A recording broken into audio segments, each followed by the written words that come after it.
Let's turn to Dimitrios Soultogiannis in New York. He's a U.S. correspondent for Star TV in Greece. Dimitrios, I just wonder if this should perhaps finally be a wake-up call for the EU. A lot of anger and criticism directed at Europe. Let me show you a headline from a Greek publication, a newspaper, where the headline, the front page says, "Shame," in a number of different languages. Boy, that certainly tells the story here. So what is the EU doing to deal with this crisis, which, as I said earlier, we've seen over and over? First of all, thank you, Asieh, for having me on the show. This is a very sad day for Greece. This is a very sad day for the European Union. This is a very sad day for the Eastern Mediterranean. The transitional prime minister has declared a 3-day of mourning, actually, in Greece. And you're right, this is happening because some people, the smugglers, are deciding to take advantage of the human pain. They promise to these poor people like a better future in Western Europe. They charge a crazy amount of money, according to my information, is close to 5,000 euros per head, to make that very dangerous crossing. Things didn't go well. You're absolutely right. The numbers are gruesome. Close to almost 100 people dead, another 100 rescued, and I'm afraid that we might never realize how many people are actually dead from that incident. Now, to your question, the European Union, I had the chance to ask the United Nations General Secretary right before we got on the show, what is the European Union doing? And he responded to me, this is not a Greek problem, this is a European problem.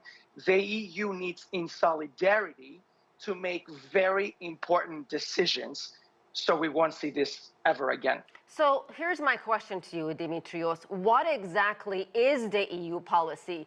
Is there a coherent one in place right now? This is the problem, Asieh. Right now, Greece is the gateway to Europe. It seems like Brussels hasn't been in touch with the rest of the countries. So basically what the smugglers are trying to do is make the crossing without entering without entering specific waters from a very specific country. They're trying to go through international waters. What Brussels now needs to do, again, is to have a united, in solidarity decision, so we won't have countries like Greece trying to figure out the problem or trying to solve this very important issue. So what is the responsibility of the Greek Coast Guard when they see a ship packed with hundreds of migrants in distress?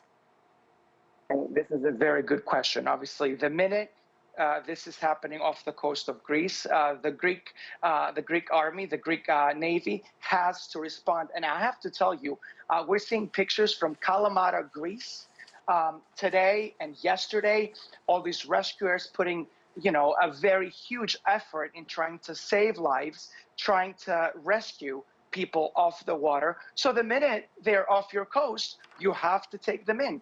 This is your problem. The minute something like this happens, Athens has to deal with it, not necessarily Brussels, not necessarily the European Union. And that's why the Greek government right now, well, it's a very interesting time. As you know, we are having elections coming up on the 25th of June. So we have a government in transition. But even this government, as well as the government that will be voted in this coming weekend, will make very clear to the European Union that this is your borders. This is the gateway to Europe. The minute something like this happens, we are responsible. You have to help us out. Well, Dimitrios, also so much concern about the well-being, the trauma that the survivors have endured, will endure for some time to come. How will Greek authorities deal with the survivors? Where will they put them? And what is next for them? What's going to happen to them? So Greece, like I said before, we see a huge project unfolding since yesterday. They're putting them up in hospitals. They're trying to give them the care that they need. Obviously, they've set up centers. But then again, you have to realize Greece is a very small country of the European Union. So now the question is, how are you going to process all these people? Of course, assuming that everybody gets well and back on their feet, all these people will need to be processed. And again, Greece, the minute somebody's on its soil, they have to take care of them. They have to make sure they're well back on their feet, standing. So the big question now becomes, how are these people going to be processed? We either to other parts of Europe, or unfortunately, some of them might have to go back to where they started their deadly trip.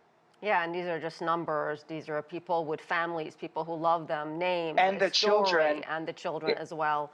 It's very important that you mentioned that, because we are having women, and it's very interesting that from all the images that we're taking, most of the people that we're seeing, the victims, are men.